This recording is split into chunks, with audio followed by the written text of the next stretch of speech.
You can see condensed video versions of my devotional studies on YouTube. The graphics and the scripture verses displayed on the screen make these video devos an experience that will bless, uplift, and instruct you. Go to the YouTube website and type in my name, Dennis Pollock, and you'll quickly find our YouTube channel. Well, this morning I was reading in the book of Hebrews. My habit is to read the Old Testament through once a year, but to read the New Testament through several times a year. So most days I will read some in the Old Testament, usually about 3 chapters, and then I will read several chapters in the New Testament. I have found, and I believe, that it's really a mistake to just say, I'm going to read the Bible through, period. Because if you read in a year, what I'm talking about, some people say, I'll read the Bible through in 1 year. But if that is your habit, then what that means is 2/3 of the year you'll be in the Old Testament. You won't even get to the New Testament till around late August or early September. So that means a big chunk of your year you won't even read a single word about Jesus, and that's just not good. So I would rather see someone read part of the Old Testament and part of the New Testament through in a year, if that's all you can manage, than to just say, I'll read the whole Bible through in a year, and you end up, as I said, 2/3 of the time not even touching the New Testament. But I do both. I read in the Old Testament and the New Testament. Anyway, just a recommendation for those that want to have some kind of a yearly Bible reading plan. But anyway, I was reading in Hebrews this morning, and I was just noticing afresh how many good, juicy passages there are in Hebrews. And one thing I like to do when I'm reading a physical Bible, as opposed to a tablet, reading the Bible on a tablet, with a physical Bible, I have a red pen and I mark scriptures that are especially meaningful, especially powerful to me.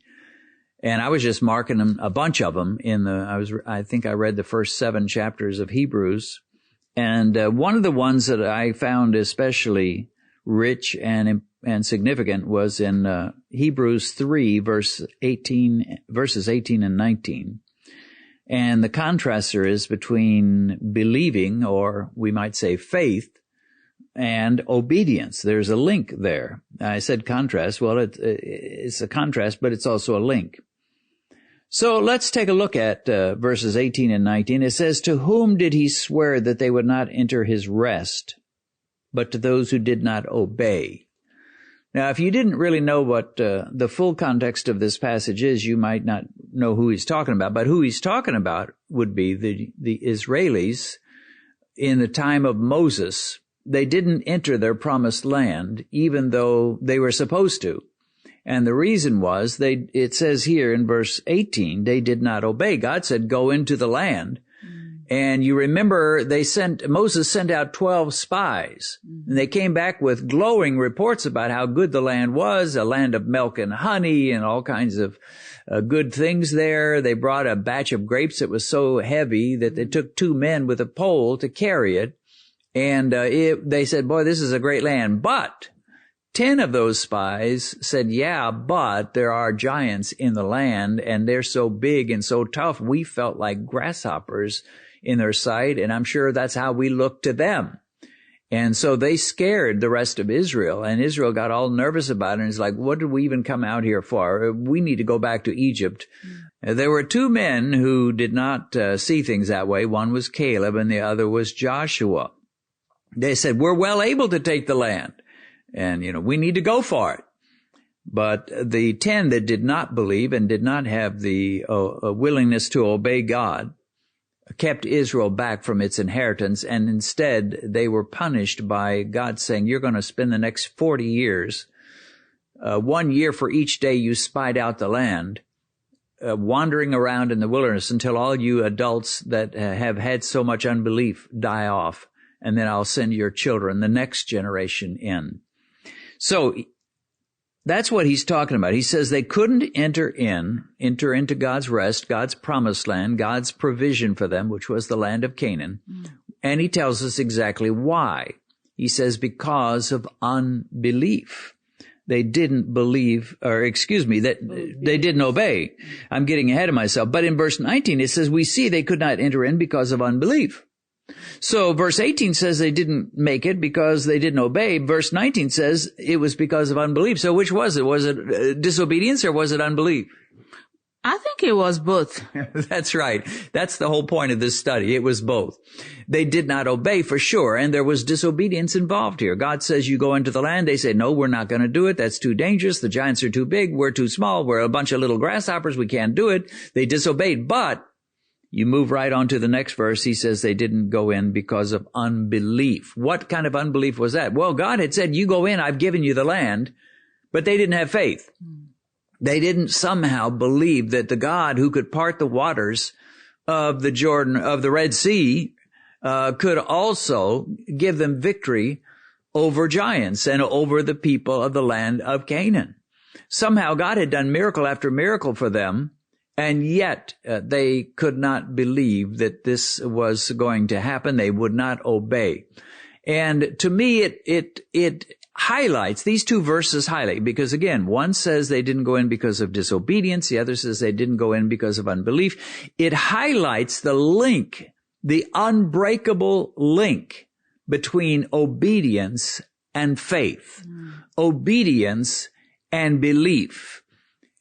You look at Joshua and Caleb, who had a different heart, and they had the courage, and they said, we can do it. We can do it.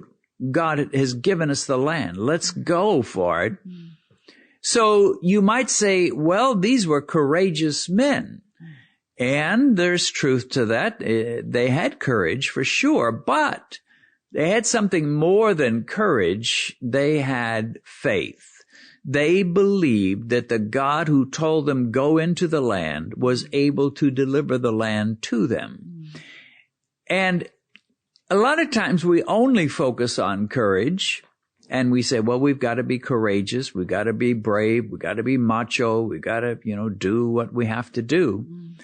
But the truth is, it's not really so much courage that we need. It's faith. If you have faith, courage will come easy. If you have faith, you will be able to obey God. The people who have trouble obeying God, when they begin to read in the Bible and learn what he expects of them, or maybe the Spirit of God moves on their heart, tells them, I want you to do this, I want you to do that. And sometimes they wimp out. It's because they don't really have faith. If you don't have faith, you won't have courage. If you do have faith, you will have courage. And, as I look at the Christian life, I think there's a lot of areas, we're not in Israel's position. God's not telling us to go into some foreign land and conquer it with a bow and arrow and sword and all that. But we have challenges. We have times where the Spirit of God is leading us to do things, and sometimes it gets scary. Has God ever told you to do something that turned out it was a little scary for you? Well, in my teenage age, when God asked me to go, preach the gospel around the, world, it was a little scary for me because number one, I didn't know how to, do it. And again, where to, the resources and who, connection and anything that would even, help me out in the, movement. And, it was a little scary for me, but I kind of picked up courage and, into learning the process, how this is going to work and how, others are doing it and how it plays out. And then until God made a provision and brought you, and, that was like a ultimate, goal in my life, like, the work of God had to take off, when we got married, and I was able to go around the world and do what he asked me to do. So, and so many things can, be a discouragement, when it comes to when God says, okay, you're going to do this, and then you're going to do that, and then now go.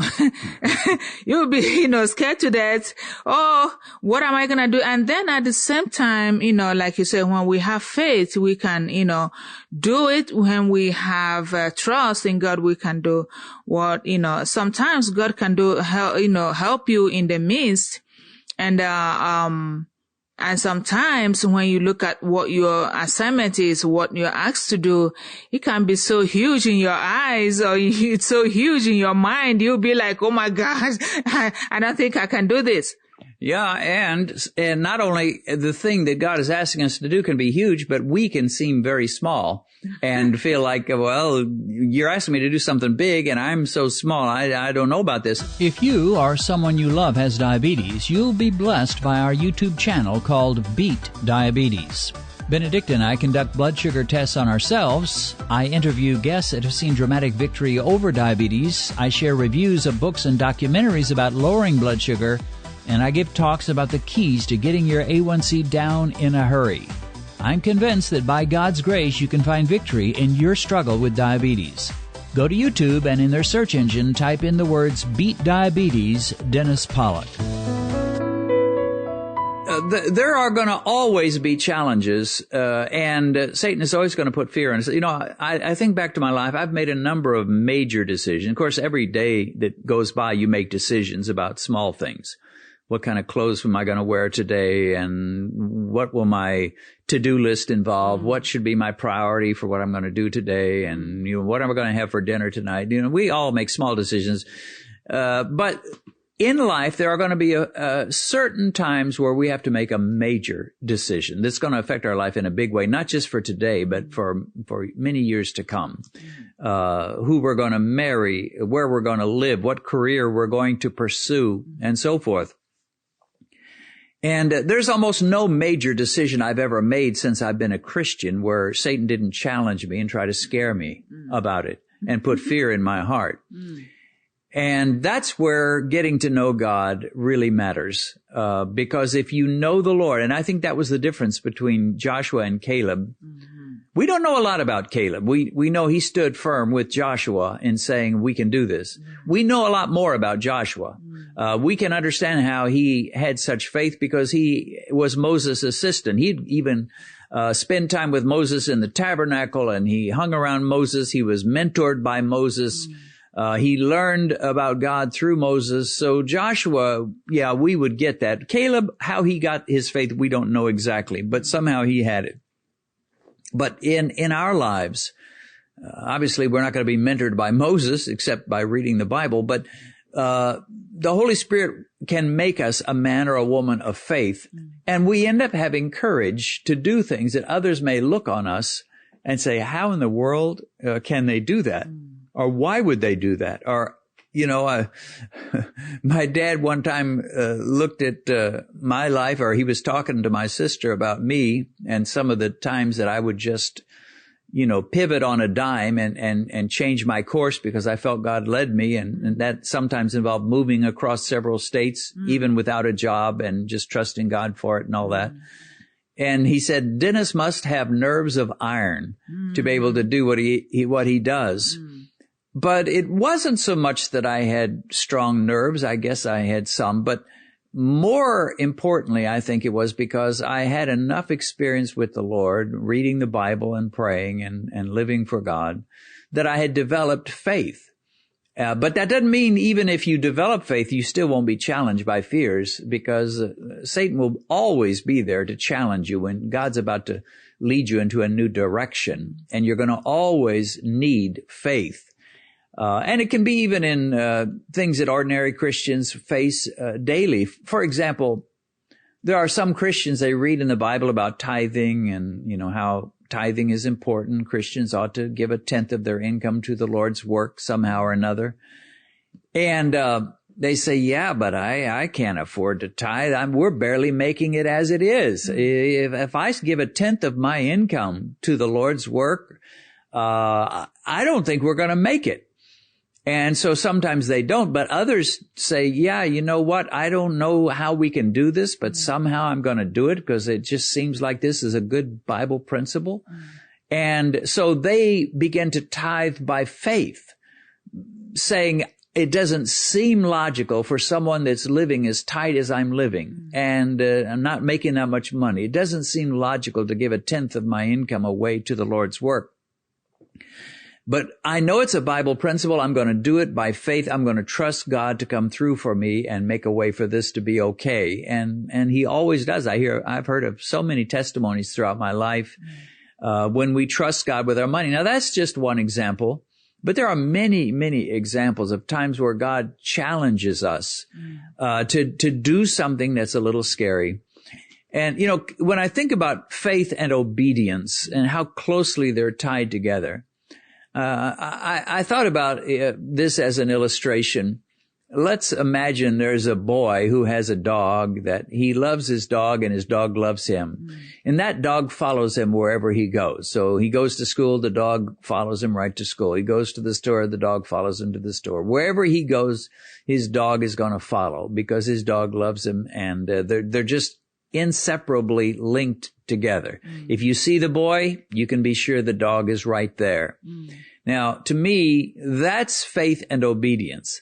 Faith is the boy, obedience is the dog, and the point I'm making is if faith is present, you can bet obedience is going to be right there alongside. They're linked together. You show me a person of faith, I'll show you someone who obeys God, someone who follows the scripture. Some people have tried to separate the boy from his dog and say, well, yeah, you can have faith, but you don't have to obey the Lord. You don't have to actually obey him and do what he says. You can just have faith in him. You can still lie, steal, cheat, fornicate, do whatever you like, but your faith is what saves you. So don't worry about whether you have obedience or not. No, if you have real faith, and that's what James tells us, if you have faith that's alive, then you will obey. You will follow the ways of God. And that means both in the scriptures, what you read where the Bible tells us love one another, forgive your enemies, and be kind to people, and avoid sexual immorality, all the things the Bible encourages us to do. You will obey because you have faith. And if you don't see the faith, it means if you don't see the obedience, that means the faith isn't really there. You may have fake faith, you may have pseudo faith, you may have pretend faith, but you won't have real faith. And so once again, looking at these two verses, verse 18 says, to whom did he swear they would not enter his rest, but to those who did not obey? And then he seems to switch and he says, verse 19, so we see they could not enter in because of unbelief. So obeying and believing are so linked together, there's no way you can separate them. There's no surgery you can do that will separate faith from obedience. And people need to know this because it's real simple to see if you have legitimate faith. And that is, are you obeying God? Are you following the ways of God? None of us will be perfect, of course, but in a general sense, we're going to be obedient to the Lord. We're going to avoid sexual immorality. We're going to be honest and tell the truth. We're going to be kind to people. We're going to forgive people. We're going to be gentle with our words. That's the obedience part. And the reason we can do all that, and we will do all that, is because we have faith in Jesus, faith in God. And likewise, when the Spirit of God tells us, go here, go there, marry this person, seek this career, start this ministry, start this business, whatever it is the Spirit of God is leading you to, if you are a man or a woman of faith, you stay in the Word, you stay in prayer, you seek the Lord, and faith has been developed in you, when the Spirit of God moves on your heart, you will say, yes, Lord. You'll never say no, Lord, because if you say no, then He's not Lord. You will say, yes, Lord, I'll do it. Maybe I'm a little scared. Maybe there's a little fear and trembling. Maybe I'm not quite totally bold in this thing, but somehow, even with my fear and my trembling, I will move forward because I believe that the Spirit who's leading me, the God who's directing me, the Christ who is my good shepherd, He will not fail me. What say you? You're right. Application of faith and belief and obedience works together. And it's like in this case, two people, saw things differently. This one saw, things little, like the other one saw them in giant form. And now, two shall agree concerning a thing, and they shall be established. In this case, there was a disagreement in things they saw. This one saw, okay, we can do this. They are little in my eyes. We can take them on. We can, march through. And this one is like, they're huge. I'm telling you, we can do this. And you now, try to equalize the whole thing. And then there is a belief that, we can do this. Then there is unbelief. No, we can't. And there is no agreement in this. And now we shall, take the lesser side, which is like, no, we can't do this. Let's just find another place. Yeah. So the whole thing, in our faith these days, I will be like, we walk by faith and not by sight. Because when we walk by sight, we can see the things that will be a little heavy, scary, and, huge. That will be like, what is going on? We don't understand. So the whole thing is like, when we want to walk with God, we walk by faith and knowing that God, who is, our Father and who is, our strength, will work things out in our lives. And at the same time, there should be agreement. Because when you want to work with someone or work with a group of people, there should be agreement in the midst. If there is a disagreement, it will not work. Yeah, and the one thing is, if you have a group that's comprised of some unbelievers who have zero faith and some believers who have strong faith, it's going to be impossible to have agreement. That was a problem with Israel's 12 spies. They had 10 who had zero faith. They had no faith at all. Is it like, yeah, the land is good, but we can't take it. And you had 2 that said, yeah, the land is good and we can take it. God has promised it to us. Now, they could have sat down and negotiated and discussed and talked it all over for days and days and weeks and months. They would have never come to agreement because 2 had faith and 10 had no faith. I think about David, when he came to his brothers who were in the army and they were lined up against the Philistines. And here comes Goliath every day, mocking the Israelites. You send me someone to fight me. If he beats me, we'll all be your slave, and so forth. And what was David's attitude? Who is this uncircumcised Philistine that he should defy the armies of the living God? And David's like, I'll fight him. And the word gets around, someone goes to Saul, King Saul, and says, hey, there's a guy here who wants to fight Goliath. David's just a teenager, seems like, probably very young, and hardly even a full-grown man. And yet he's ready to fight, and he does, and he wins. Now, you might say, boy, that David was certainly courageous. Yeah, he was, but there was something more than courage going on. David was a young man who had faith. Somehow those days watching his sheep and writing those psalms and worshiping God and praising God and singing to God and learning about the stories of Abraham, Isaac, and Jacob and the God of Israel, those had so gotten into his heart that when he sees Goliath, big old, monster of a man, 9 feet tall, I think he was, David is not intimidated. He's like, yeah, he's a big guy, but God is a much bigger guy than this giant.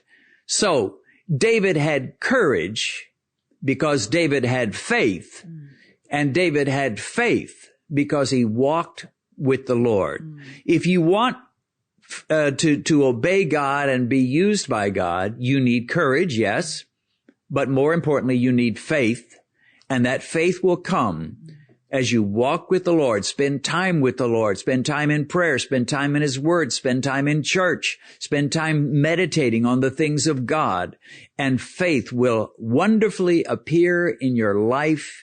And when God calls you to do something significant and maybe a little scary, you will say, yes, Lord.